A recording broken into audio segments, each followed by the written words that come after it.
RFM vous informe, mesdames, messieurs, bonsoir, merci de votre fidélité, il est 18h. À la une, Université de Thiès, les étudiants ont observé une grève de 24 heures ce mardi. Ils s'opposent à la décision des autorités qui leur ont envoyé 3000 nouveaux bacheliers. Ils estiment que l'établissement ne pourra pas accueillir ces nouveaux venus. La raison est simple, l'Université de Thiès n'a que 1000 lits. Pas de cours non plus mardi dans toute la commune de Sédhiou. Les élèves du nouveau lycée ont délogé tous leurs camarades des autres établissements scolaires. Une grève d'avertissement pour interpeller les autorités sur l'état défectueux de la route qui mène au nouveau lycée. Une route qui, selon les élèves, est devenue la source de plusieurs accidents. Le collectif des organisations de défense des droits de l'homme peint un tableau sombre de la situation des droits humains au Sénégal. Une situation due à plusieurs facteurs, l'émigration clandestine, la situation des enfants de la rue, les mariages et grossesses précoces, le chômage des jeunes, entre autres. Comment faire pour prévenir les risques et menaces terroristes en mer? ASMAR, la haute autorité chargée de la coordination de la sécurité maritime, de la sûreté maritime et de la protection de l'environnement marin, travaille sur la question. ASMAR a lancé ce matin Samarex 2019. Il s'agit d'un exercice de simulation d'incidents maritimes. On en parle dans le débrief et nous serons avec le commandant Malik Ndiaye, chef de la branche opération à l'ASMAR. Le sport, Abdou Diouf Junior, le marché Nafissa Toussila. Abdou Thiam est à la technique, mesdames et messieurs. Bonsoir, bienvenue. D'abord, cette grève à l'université de Thiès. Les étudiants ont observé un mot d'ordre de 24 heures renouvelable ce mardi. Eh bien, c'est pour dénoncer le surplus de nouveaux bacheliers orientés à la Cité du Rail, 3000 au total, alors que la capacité d'accueil, notamment les lits de l'université, ne dépasse pas 1000. Un mouvement d'humeur qui coïncide avec l'installation du nouveau directeur régional du Centre des œuvres universitaires et sociales de l'Université de Thiès, Cheikh Anta Diop. Ces étudiants de l'Université de Thiès en assemblée générale ont déploré le manque d'infrastructures et la décision prise par le ministre de l'Enseignement supérieur d'orienter 3000 nouveaux bacheliers à l'Université de Thiès. Daoud Sarr, membre de la conférence des amicales de l'Université de Thiès. À l'université, il n'y a même pas 1000 lits. Et aujourd'hui, on nous ajoute encore 3000 autres étudiants pour nous dire que vous allez vous débrouiller. Il n'y a même pas de mesure d'accompagnement. Et le campus social ne pourra pas les accueillir? Non, du tout. Ça ne peut pas les accueillir. On nous pose sur la vous aurez 2 chapiteaux variant de 150 à 200 places, ce qui est insensé même. Daoud Sarr ne décolère pas contre les autorités universitaires qui, dit-il, observent un mutisme total. Non seulement le rectorat, le CROUSTE qui est aussi interpellé, mais aussi l'État pour que tous ensemble, que nous puissions nous rassembler et discuter de ces problèmes de l'heure. Cette grève des étudiants coïncide avec l'installation du nouveau directeur du Centre régional des œuvres universitaires sociales de Thiès, Cheikh Sall. Il décline ici ses ambitions devant les représentants des étudiants. Nous allons nous atteler très rapidement à la sécurisation des campus. Aussi aménager un cadre de vie agréable pour que l'étudiant puisse se sentir comme chez lui et même plus s'il le faut. Aussi acquérir des équipements standards qui s'approchent des standards internationaux. Lits, matelas, une alimentation saine, équilibrée et de qualité pour les étudiants. Cheikh Sall, le directeur du Centre des œuvres universitaires et sociales de Thiès, a du pain sur la planche. Des mesures urgentes sont prises, dit-il, pour relever le défi. RFM Thiès, Cheikh Anta Diop. Cheikh Anta Diop, pas de cours non plus ce matin dans la commune de Sédhiou. Les élèves du nouveau lycée ont délogé leurs camarades des différents établissements scolaires du périmètre communal. C'est pour dénoncer le mauvais état de la route qui mène au lycée, une situation qui, de l'avis des apprenants, est la cause des accidents souvent enregistrés sur place. Max Clid Kanfani. De meilleures conditions d'études, c'est ce que réclament ces élèves du nouveau lycée, bientôt lycée professeur Balamoussa Dafé. Abou Bakari Dari, président du gouvernement scolaire du nouveau lycée. Nous sommes sortis ce matin pour une cause vraiment très noble. C'est l'état de route de notre établissement. Donc c'est l'axe Bambali. La boucle du budget communément appelée. Donc est une route vraiment qui n'est pas en bon état parce que c'est très poussiéreux et on enregistre au moins chaque semaine 4 ou 5 accidents de Jakarta ou de motocyclistes. Donc il faut comprendre que cette route enregistre au minimum 1200 élèves. Donc parce que ça enveloppe le lycée Balamoussa Dafé, école 7 et aussi AMA et aussi bloc scientifique et aussi le CM3. Ces élèves dénoncent ainsi l'état de la route cause de nombreux accidents. Devant la gouvernance, ils ont manifesté le désir de se faire entendre par les autorités. Abou Bakari Dari sollicite au nom de ses camarades la prise en charge au moins de cette doléance pour éviter ces cas d'accident et toute la poussière qu'ils avalent tous les jours. Nous lançons un appel solennel donc aux autorités compétentes de la ville, donc qu'ils fassent tout, la moindre des choses, chaque matin qu'ils nous arrosent cette route. parce qu'il y a beaucoup de poussière et à travers ce poussière-là, les accidents sont énormes. Pour se faire entendre, ces potaches ont pris d'assaut les grandes artères de la ville et ont paralysé les cours au sein de la commune en délogeant leurs camarades du lycée Ibou Diallo et leurs petits frères des écoles élémentaires. Cause pour laquelle aujourd'hui nous sommes sortis, faire sortir les élèves, nos frères, nos sœurs, afin de faire une marche pacifique pour nous faire entendre. C'est Max Euclide Kamfani, RFM. Max Euclide Kamfani, l'émigration clandestine, la situation des enfants de la rue, les mariages et grossesses précoces, le chômage chez les jeunes, autant de phénomènes qui préoccupent les défenseurs des droits humains au Sénégal.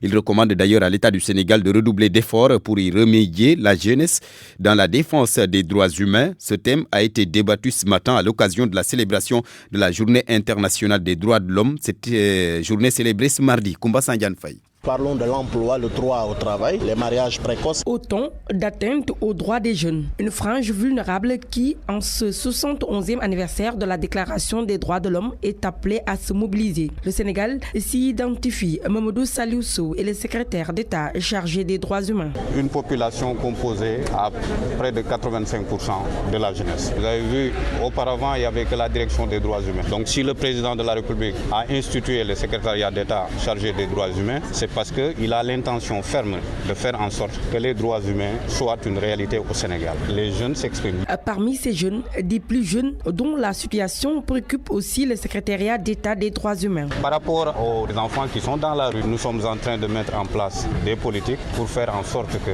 ces enfants soient traités, qu'ils rejoignent leurs parents et qu'ils aient une bonne éducation. Une politique à renforcer, beaucoup de défis à relever pour éviter à ce que des jeunes se hasardent. Maître Papsen est le président du comité sénégalais des droits humains. À côté de cela, nous avons vu que chaque jour, des milliers de jeunes empruntent des pirogues pour s'aventurer vers l'Europe. Il faut encore renforcer ces politiques pour pouvoir donc éradiquer ce genre de phénomène. Malgré les politiques qui sont mises en place, malgré la législation qui a été adoptée dans notre pays, on continue effectivement à assister à des mariages d'enfants. La jeunesse dont la défense des droits humains, un thème universel dont l'Afrique doit s'approprier au vu du taux d'indice considérable de violation des droits humains. Comment faire pour prévenir les risques et menaces terroristes en mer? ASMAR, la haute autorité chargée de la coordination de la sécurité maritime, de la sûreté maritime et de la protection de l'environnement marin, réfléchit sur la question.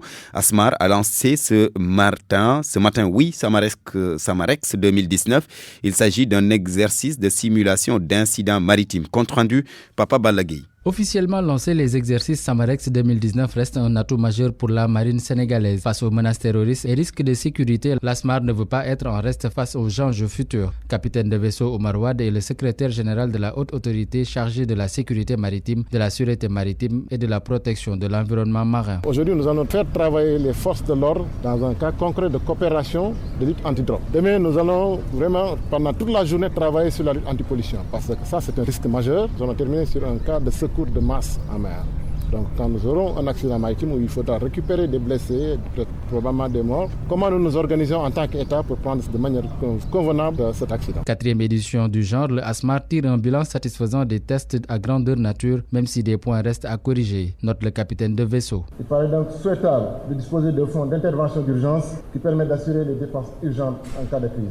Enfin, pour être en mesure de faire face à nos obligations dans le domaine de la protection de l'environnement, un effort conséquent de renforcement des équipements spécifiques de lutte antipollution devient une urgence compte tenu de l'exploitation prochaine du gaz et du pétrole offshore. La sécurité maritime, une priorité de l'heure pour le gouvernement. Le secrétaire général adjoint à la présidence de la République, Diatoura Ndiaye, invite les acteurs à réfléchir sur la mise en place d'un pont d'urgence en mer, une des recommandations des précédentes éditions. Il s'agit de trouver les voies et moyens de mettre en place un pont d'intervention d'urgence en mer qui permettrait de faire face rapidement aux incidents maritimes majeurs. Près de 260 personnes engagées pour l'édition Samarex 2019, les acteurs s'impatientent et veulent la mise sur pied d'un fonds d'intervention d'urgence pour mieux prendre en charge les questions de sécurité. Papa Balagui, je rappelle que nous parlons de cette opération Samarex 2019.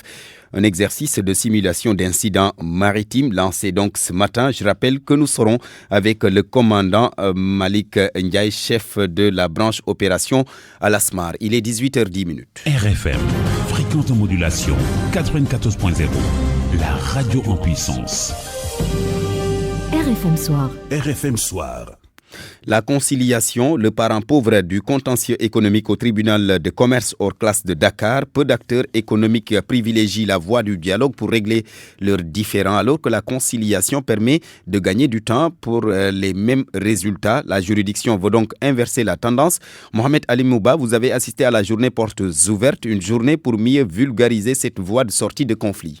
Privilégier la médiation au contentieux. Le tribunal de commerce hors classe de Dakar encourage le dialogue, la conciliation entre parties en conflit. C'est que pour Madame Ndeye Penda Dian, magistrate au dit tribunal, un mauvais arrangement vaut mieux qu'un bon procès. Depuis l'érection du tribunal de commerce hors classe de Dakar en 2017, on ne peut pas dire vraiment que les juges n'ont pas tenté la médiation, puisque c'est la phase obligatoire dans la procédure, mais celle ayant abouti reste encore faible. Les avocats invités alors à porter le combat. Aliou Ndiaye, le président du tribunal de commerce hors classe de Dakar. En moyenne, c'est 14 PV par mois. 14 PV. On fait des efforts. Donc pour une durée d'une année, c'est 164 PV. Et les mois les plus prometteurs, c'est le mois de décembre. Espérons qu'avec ce mois-ci, on va battre les records. Pour l'année dernière, au mois de décembre, on homologué 23 PV. C'est le mois d'octobre qui est pauvre dans le judiciaire maître. Mais on a eu entre juin 2018 et mai 2019, c'est une durée d'une année, 164 PV. Donc 14 mois, c'est donc une moyenne annuelle de 14. La moyenne mensuelle de la durée de la conciliation, c'est 7 jours. En France, le tribunal de commerce de Paris est à 32%. Du chemin à faire, donc, selon le président, car dans les pays émergents, on préfère la conciliation pour ne pas faire perdre du temps aux acteurs économiques qui ont horreur des lenteurs. Mohamed Ali Mouba, l'association des agences d'exécution des travaux d'intérêt public organise sa 38e assemblée générale. Le but est de trouver des mécanismes de financement innovants pour le bon déroulement des projets, mais aussi et surtout respecter les délais de livraison. Et pour cela, les acteurs plaident pour un partenariat public-privé fort et dynamique.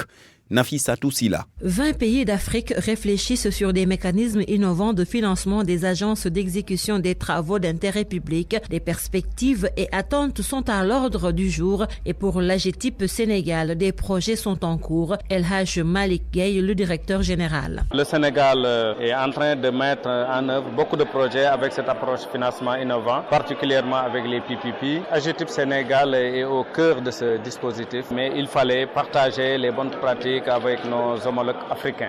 Les États ne peuvent plus financer leur programme de développement uniquement à partir de l'aide publique. Ils sont obligés d'explorer d'autres pistes de financement. Dans ce sens, des partenariats sont ciblés. Le dispositif existe au Sénégal, mais ce n'est pas encore tellement huilé. L'État a encore besoin d'un accompagnement plus fort des structures techniques comme l'AGETIP pour pouvoir aller beaucoup plus rapidement. On a constaté que les délais de conception et de mise en œuvre des projets financés avec l'approche PPP prennent beaucoup de temps et les AGETIP ont un rôle important à jouer pour raccourcir les délais, pour réaliser ces projets avec les véritables coûts. L'érection d'infrastructures publiques est une aubaine pour les collectivités territoriales, selon le ministre des collectivités territoriales, Oumar Gueye. Et de plus en plus, les élus territoriaux auront un rôle important à jouer en s'appropriant des politiques publiques à mettre en œuvre au niveau de leur localité. Le président Macky Sall est en train de mettre en œuvre beaucoup de programmes tels que le PACASEN, particulièrement le PACASEN rural qui va voir le jour, et l'AGETIP jouera sa participation en tant que maître d'ouvrage délégué. Cette rencontre sous-régionale de 2 jours est une opportunité pour l'Association africaine des travaux d'intérêt public de redynamiser davantage ce secteur partout en Afrique. 500 appareils auditifs offerts par la Fondation Starkey à des personnes souffrant de surdité. La cérémonie a eu lieu ce matin à la piscine olympique. Eh bien, les récipiendaires se réjouissent de ce don de la Fondation Abambaye. Devant la porte de la piscine olympique de Dakar, ils sont plus d'une centaine à se bousculer pour espérer accéder à l'espace aménagé pour les organisateurs de cette journée de don d'appareils auditifs. À l'intérieur, la distribution se fait par étapes. Il faut d'abord s'inscrire, ensuite procéder à l'essayage, puis recevoir son kit avec son mode d'emploi. Ousmane Diallo, la trentaine, a l'air tout heureux après la réception de ces tout nouveaux appareils auditifs qu'il porte déjà. Normal, c'est bon, normal, ça va. Il y a un problème de waaw, presque depuis 2002. ci jàng bi la ma fekkoon quoi. Non, jàng bi dama dem ba mënatuma woon dégg ma daal di jàng métier.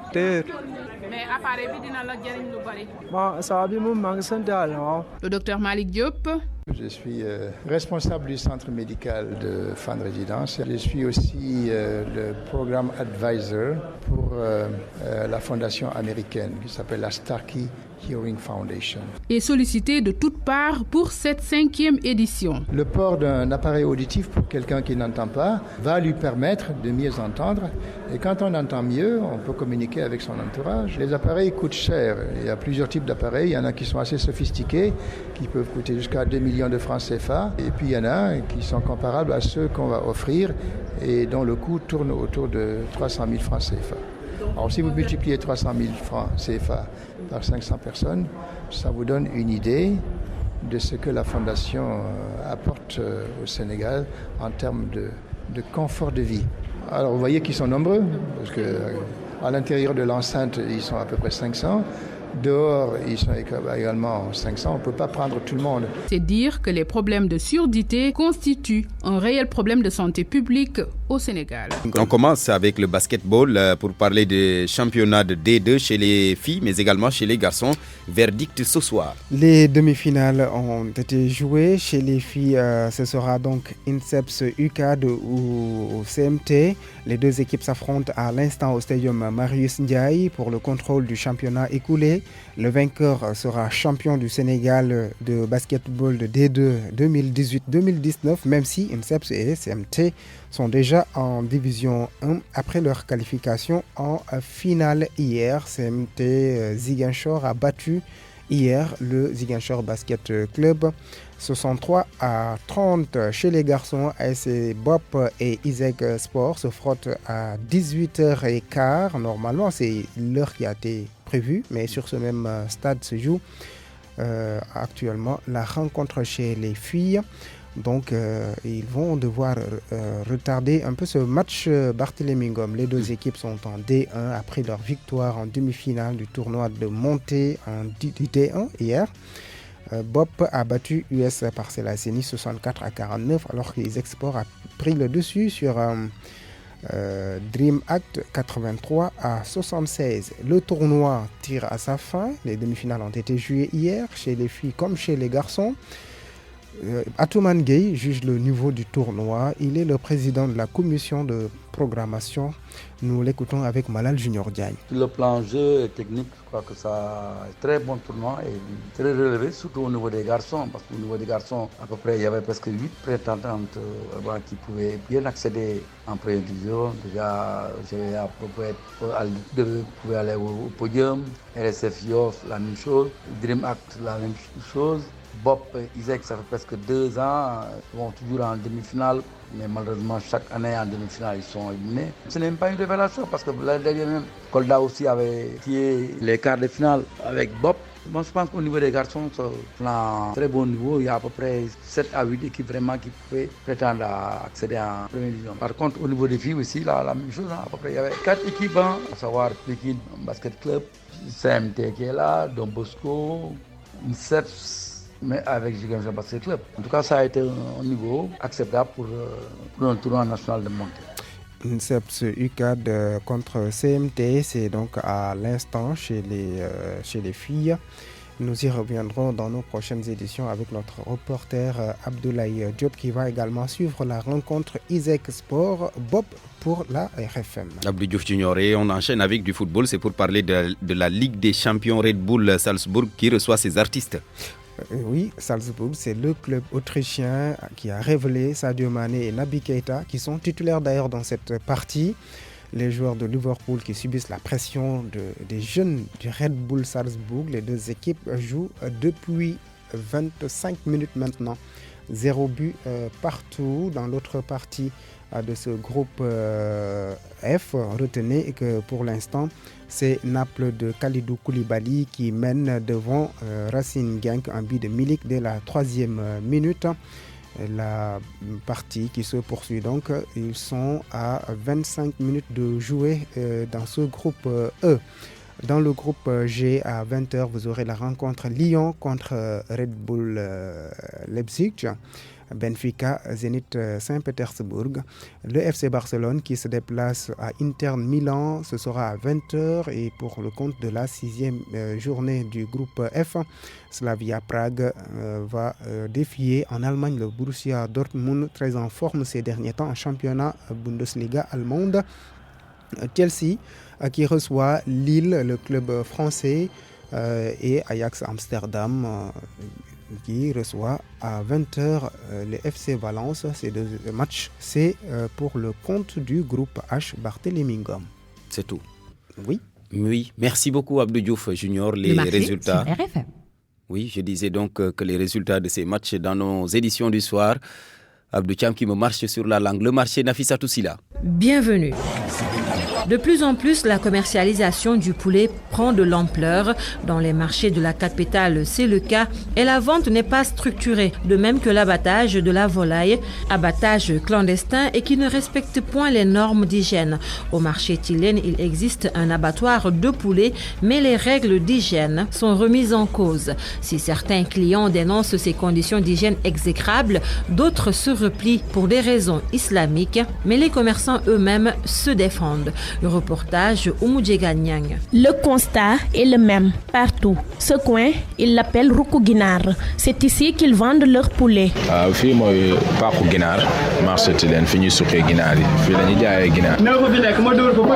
L'abattage est manuel. Les conditions d'hygiène laissent à désirer. Pourtant, Modou Djan soutient le contraire. On verse de l'eau de robinet dans les fûts. Une fois réchauffé, on y plonge le poulet qu'on déplume sur le champ. Et on rechange de temps en temps l'eau polluée.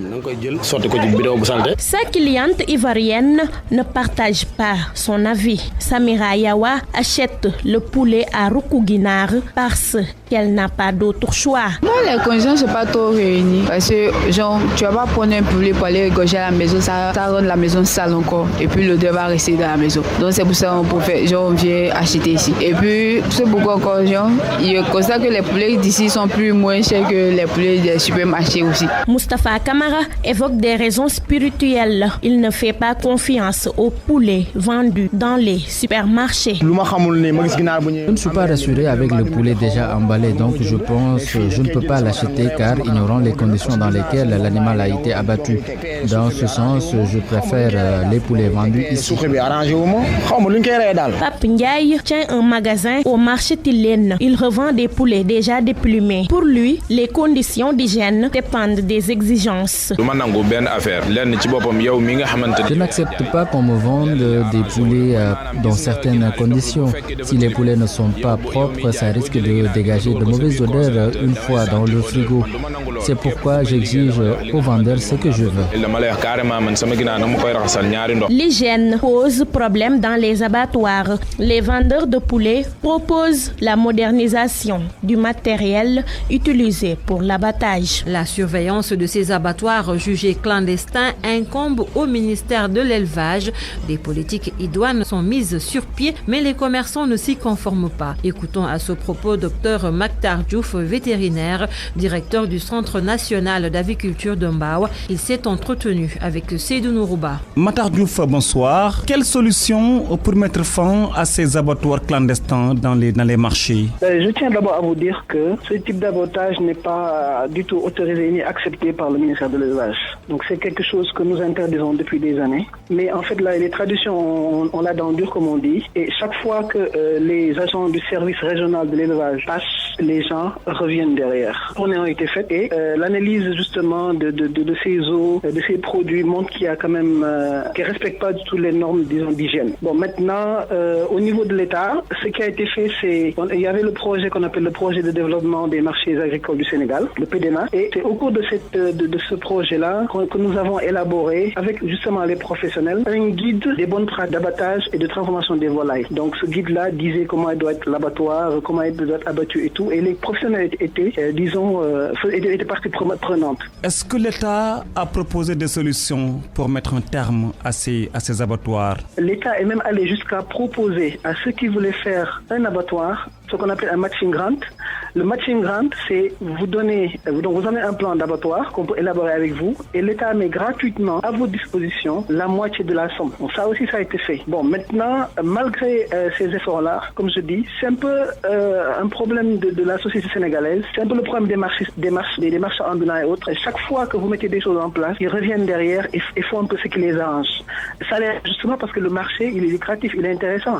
Le Sénégal produit, en 2018, nous avons produit déjà plus de, 56 millions de poulets. Donc il y a un marché pour l'abattage et tout. Et donc derrière ces personnes-là, au lieu de se conformer aux normes, préfèrent agir ainsi, malgré les efforts de l'État. Alors maintenant, il faut donc, comme je dis, continuer le travail, mais aussi il faudrait que les professionnels, au Sénégal, il y a une interprofession avec le Sénégal mise en place depuis 2013 et qui participe à toutes nos réunions. Donc nous aussi, il faudrait que les professionnels, avec l'État, se mettent ensemble pour que ces dérives-là, en quelque sorte, pour que cette manière de faire s'arrête. C'est tout pour le marché. Merci à Seydou Nourouba, à Oumoudié Ganyang et Abdou Thiam. Rendez-vous la semaine prochaine pour un autre numéro.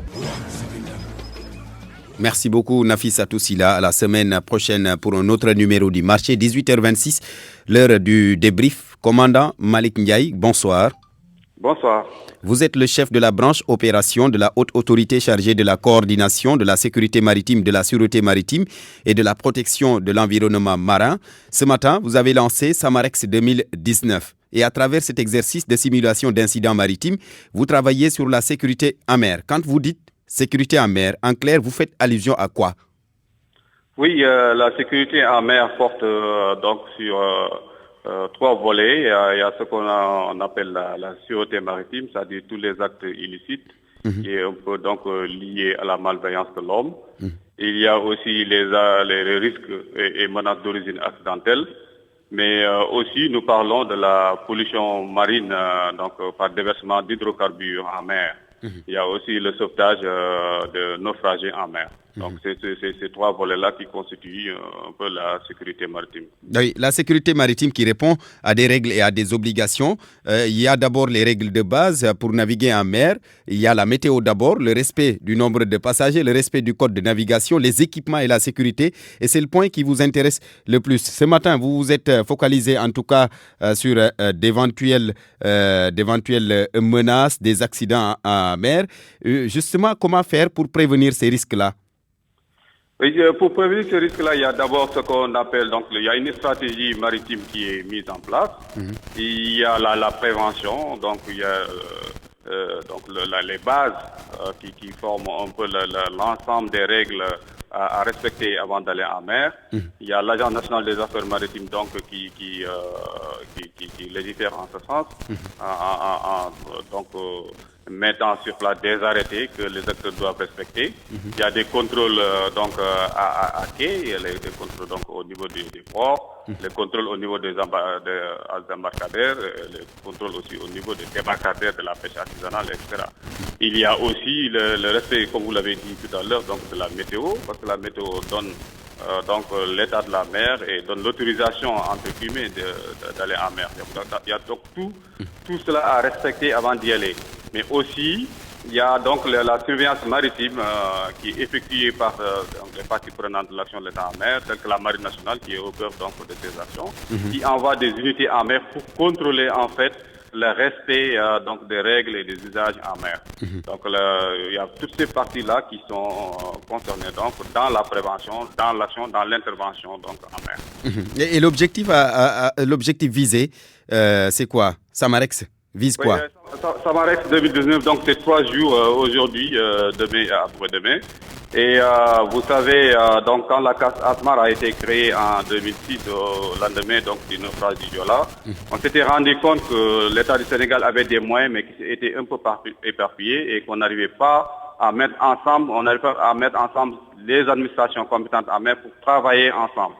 C'est pourquoi on a créé une autorité qui était à l'époque donc à la primature, donc maintenant qui est à la présidence de la République, et qui est chargé, comme son nom l'indique, donc de la coordination de l'action de ces parties prenantes. C'est-à-dire quand il y a catastrophe en mer et que cela nécessite plusieurs administrations, et que chaque administration a des compétences et des capacités, il va falloir donc les mettre ensemble au sein d'un PC, d'un poste de coordination de crise. Et c'est ce poste de coordination de crise qu'offre la ASMA pour que toutes les administrations puissent se retrouver, puissent coordonner leurs efforts et venir à bout de l'incident donc survenu en mer. Et vous, acteurs, vous invitez en tout cas les autorités à mettre en place un fonds d'intervention d'urgence. Oui, effectivement, parce que cela demande quand même des fonds. Si vous avez une catastrophe qui va durer, par exemple, pendant plusieurs jours, il va falloir les financer, parce que c'est des moyens qui sont déployés en mer, et ces moyens donc ont des coûts de fonctionnement. C'est du personnel qui est mis donc à terre, qui est chargé donc de coordonner l'action de ces moyens. Tous ces personnels-là, il va falloir les prendre en compte. Mais actuellement, nous n'avons pas ce fonds d'urgence. Quand ça va arriver, on va essayer donc de voir par-ci par-là où est-ce qu'on peut trouver ces fonds et aller vite. Maintenant, c'est pourquoi on a demandé à ce que l'État mette un fonds d'urgence en cas de situation de ce genre, qu'on puisse prendre en compte tout ce qui est activité, donc tout ce qui est moyens d'intervention, etc., les soutenir donc sur le plan matériel, sur le plan personnel, sur le plan financier. Vous travaillez sur le cas des pêcheurs qui disparaissent en mer? Oui, mais la sécurité, c'est global. Nous sommes là pour sécuriser nos eaux. Les pêcheurs, effectivement, constituent un gros problème parce que, comme vous le savez, donc il y a pas mal de disparitions en mer. Par exemple, si vous venez après-demain, ce sera l'exercice SAR. SAR, donc c'est la recherche et le sauvetage en mer. C'est lié, en fait, donc à ces disparitions de pêcheurs. Il va falloir donc chaque fois qu'il y ait un cas de recherche et de sauvetage en mer, que nous puissions aussi mettre ensemble nos moyens et aller porter secours à ces pêcheurs. Actuellement, effectivement, il y a un problème de moyens. Les moyens ne sont pas suffisants parce que vous savez que dans l'espace maritime sénégalais, comme on le dit, il y a plus de 26 000 pirogues qui opèrent sur un espace qui est supérieur à l'espace terrestre. Donc vous voyez que les moyens ne seront jamais suffisants. Absolument. Mais on travaille quand même là-dessus et essayer de voir comment atténuer ces disparitions et les rendre le plus bas possible. Commandant Malingaï, merci. Je vous remercie. Je rappelle que vous êtes le chef de la branche opération à la haute autorité chargée de la coordination de la sécurité maritime, de la sûreté maritime et de la protection de l'environnement marin. Merci, c'était le débrief